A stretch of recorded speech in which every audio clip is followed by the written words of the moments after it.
Welcome back to another installment of our Black Hoosier Excellence series. Today, I am so honored to have with me Danisha Brown. She is the owner and founder of Swim with Poppy. She is a phenomenal swimwear fashion designer. Danisha, welcome to the show.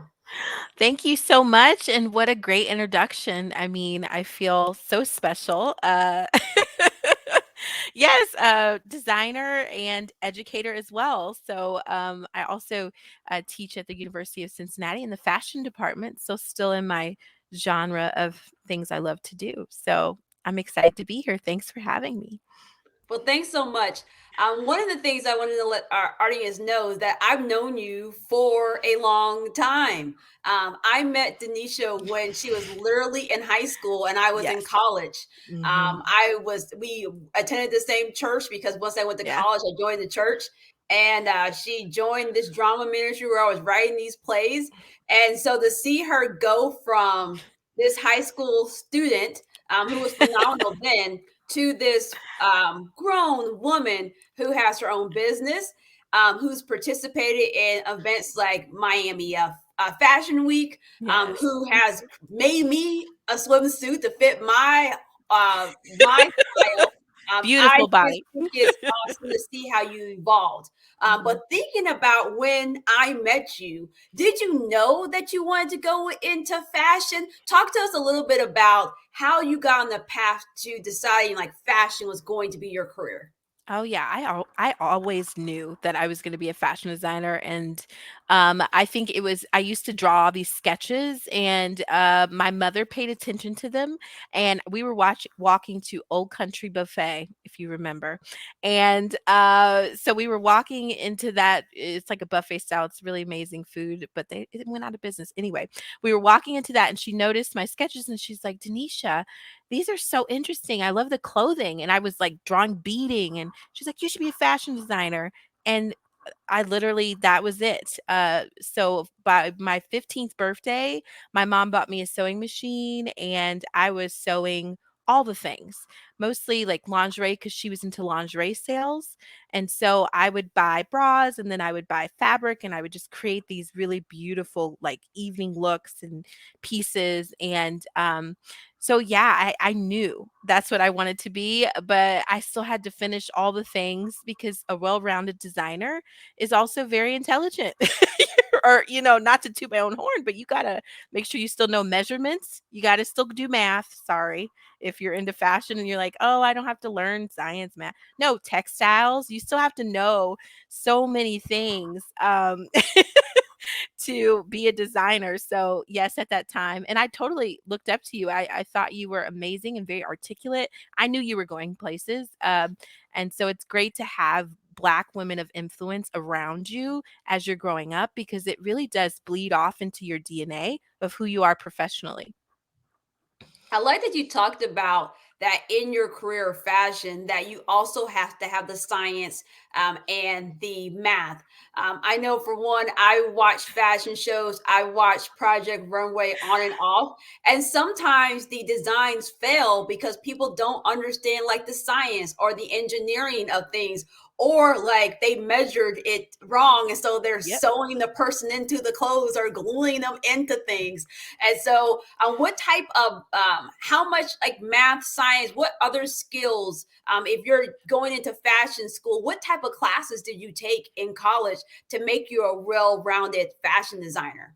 I mean, you take drawing in perspective, you take design fundamentals, you take sewing and construction courses, but essentially you're learning, and which is really sad. I think I learned the ruler.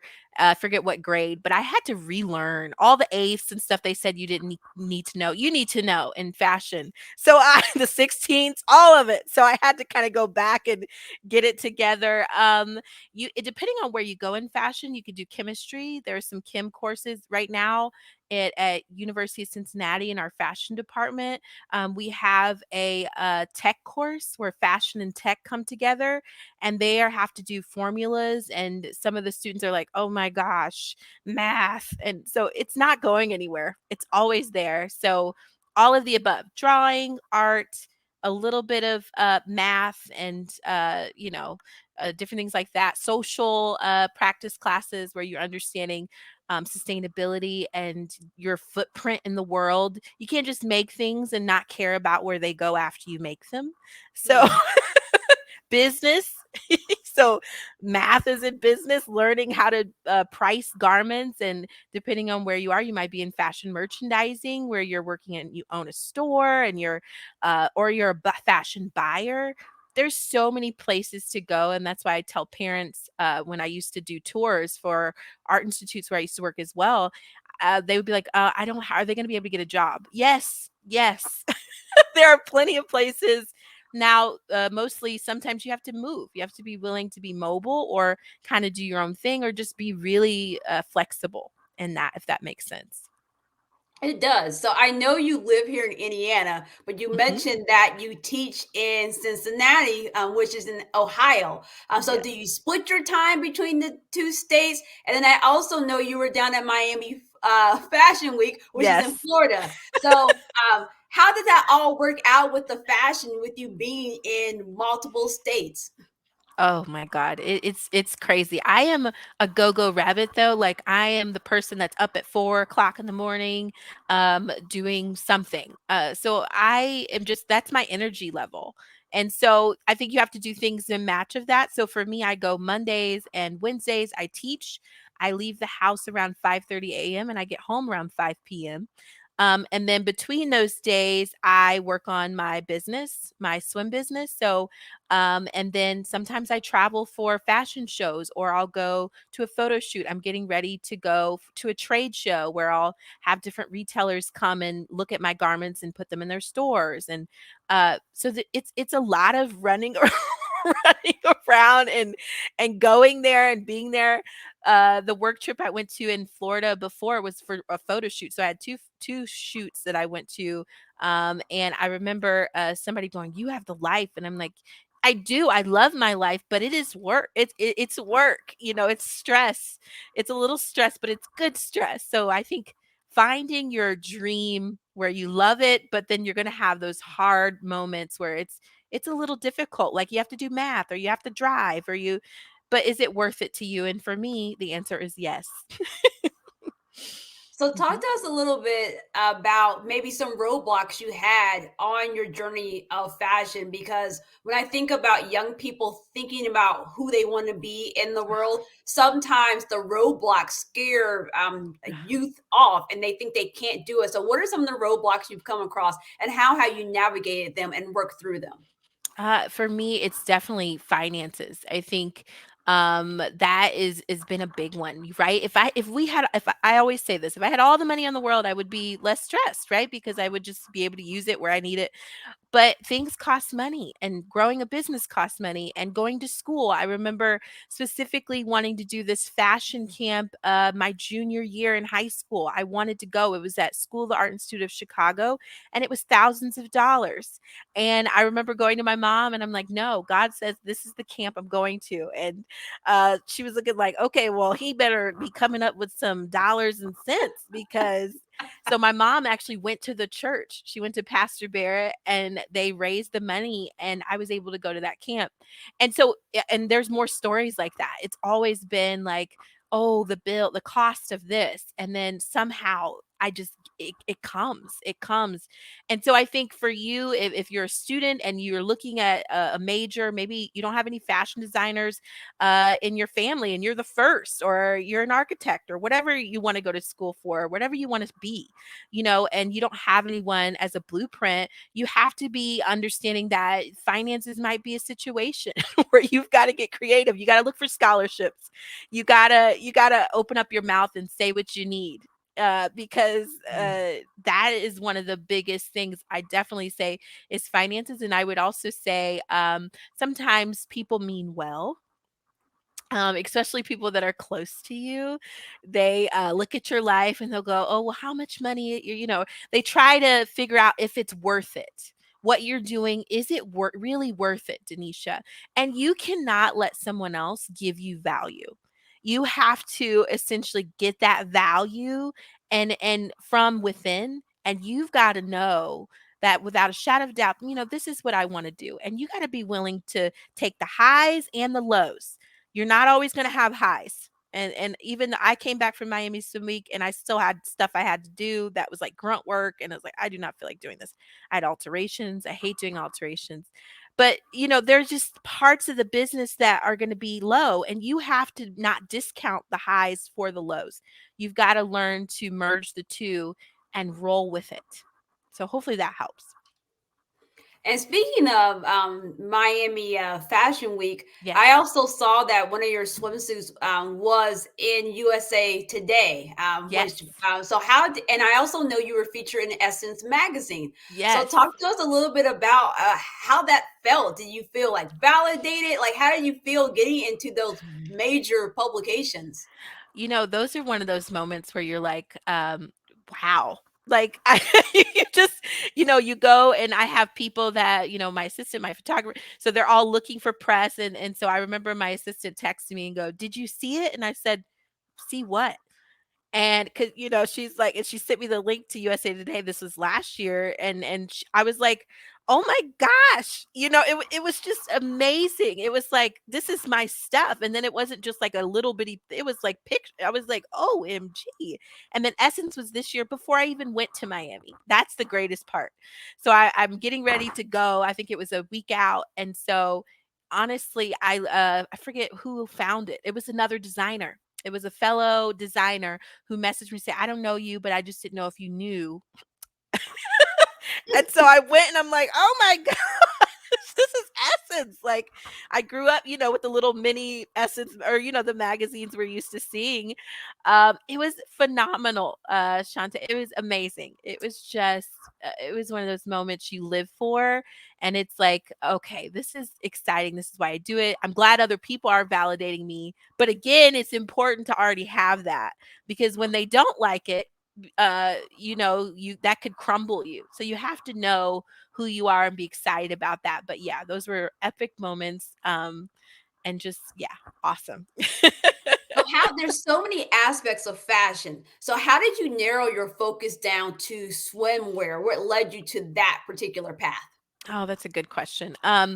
I believe it or not, my first love was lingerie because my mom used to sell lingerie as an independent salesperson. And so she would have parties and have women. It was so sophisticated and elegant. Like we'd have these lace, beautiful negligees and just beautiful lingerie, bras and all those different things. And I would just watch these women with their little hors d'oeuvres and the touching the fabrics. And so I began to just like look and touch fabrics, and I was obsessed. So I actually started like a mini business, like my trial run. It was called Heavenly Busts. And so I did like my own lingerie. But as I finished school and really started to figure out what do I want to do, it was during kind of a time that was like a little bit of a recession esque. And I had someone that I worked with at Nordstrom, and she looked at me and I was telling her about, I want to start my own lingerie business. And I was showing her some of the blueprints of what I was going to do. And this is a good time when somebody's spoken to my life. She said, "Well, why have you ever thought of swimwear?" And I'm like, "Swimwear? Why would I?" She's like, "Because she had a swimwear business herself."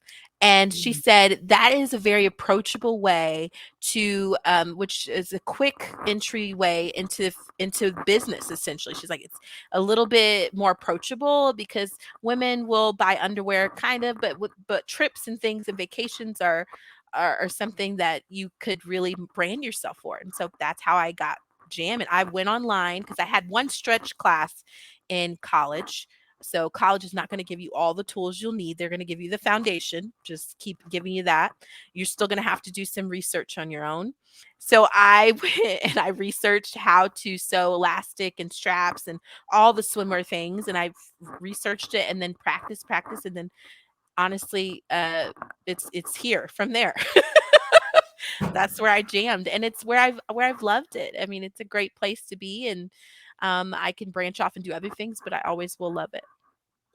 And tell to us a little bit about what is your style? What is your aesthetic when you are Mhm, designing swimwear? Because when I saw your swimwear, I felt like it could be worn by any woman mhm. of any height or any shape.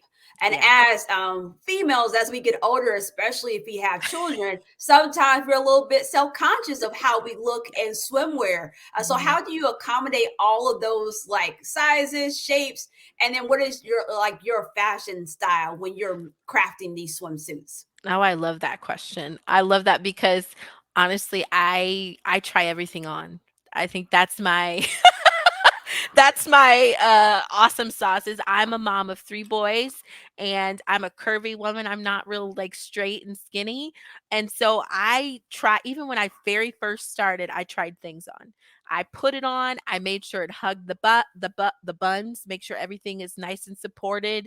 And it made sure it was popping. And my style, I would say, is like a little bit of I would say vintage with a preppy bohemian spin. That sounds like craziness, but that's probably me. Like I'm wearing like rings right now and then a headband which is very preppy but cheetah print and so I'm all about also color combinations. So if you look on the runway, I was telling my students they were watching my past Miami Swim Week show at from University of Cincinnati. I was teaching forget what class, textiles or 2D, and I had them looking for color and looking at fabrics. And then I showed my show, and they were able to really see the color, print and color are 2 things that you need on the beach. Even a serious woman, and I think that's why I work for everyone, even a serious person likes to have a little fun when they go on vacation. They like the tropical, the beach, the colors, they're gonna take it a little further than they normally would at the neighborhood pool. So, um, yeah, all those things. Hopefully that answers. I look a little bit like Bam Bam. What is it? Bam Bam Pebbles. Pebbles. I'm like Pebbles with a blazer. That there you go. From the Flintstones. So, what advice do you have for students who are like, you know what? I want to pursue fashion. What tips or advice would you say that kids? What things should they do right now if that's the path they believe they want to pursue? Oh, I love that. I would say fashion, follow a ton of fashion influencers. Go get fashion media like magazines. Go ahead when you're at the store, get a Vogue subscription, get a Essence subscription, start saturating yourself in fashion and then get a sketchbook and start sketching. That's going to be key. Getting some magazines, looking at different things and following different designers. And then getting a sketchbook and starting to practice sketching. And right now, this generation is so spoiled. Everything is online. Everything is online. So I don't know how to sketch a fashion croquis or a fashion figure. I could go to Zoe Hahn, on YouTube, and I could literally take a class from her for free. She taught at my where I was getting my MFA. She taught at Academy of Art University, and she literally was one of the professors there, and she has her own YouTube channel, and she just gives away free information. It's amazing. So there's so much out there. Sketchbook, research, and practice. Those are 3 things that are gonna help you tremendously, tremendously. And, early college programs are great for you to get your feet wet to really see if this is what you wanna do. So you could take a sewing course, you could take a sketching course, but get out there, research, figure out what you want to do, put yourself out there, and then be okay if you suck. That's sorry. Can I say that? I don't know if I could say that, Shante, but It's okay. okay. I'm like, be okay if you're not very good right away. Okay. Because I could show you some sketches from where I started to now. It's 2 different places and you have to begin somewhere. Be okay with critique and people telling you what to work on. Don't be defensive, like, well, you don't know my style. Don't do that. Listen to people, grow, push yourself in that way. There were plenty of critiques from high school AP art classes that I took that I would come home and I'd be crying because they did not receive what I was doing. That did not mean that I quit. I did not. You know what I did? I scrapped everything, spent a whole weekend in my basement sewing and figuring out what I was going to do. And I came back with like 15 pieces by the next class period. And they were just shocked. So, yeah, you just, you have to have a little bit of grit and don't take everything so personal, guys. That's the biggest thing. It's you're going to sweat, you're going to have some sweat equity where you have to work hard, and sometimes you're going to feel like giving up, but you got to keep going if this is what you want. And no matter what you choose to pursue in life, I don't care if you want to be a police officer, whatever you want to be, you're going to have hard moments. So choose your hard. Choose where you're going to go. If you're working at McDonald's, there's still hard days coming. So you really have to choose where you want to be to grow and stay planted there and rooted there, rooted there. Hopefully that helps. Yes. No, it does, and I'm so grateful that you came to our show today. I want to quickly thank Keep It and Learning Mhm. for providing us with this platform to continue our Black Excellence series. And Danisha, where can where can we follow you at? Where can we follow your business, Swim with Poppies? How can we stay connected to you? Yeah, that's beautiful. So you can go on Instagram at Swim with Poppies, very simple, and Facebook Swim with Poppies as well, and then swimwithpoppies.com. Very simple. I tried to keep it pretty streamlined there. Well, thanks so much. And guys, stay tuned for our next guest.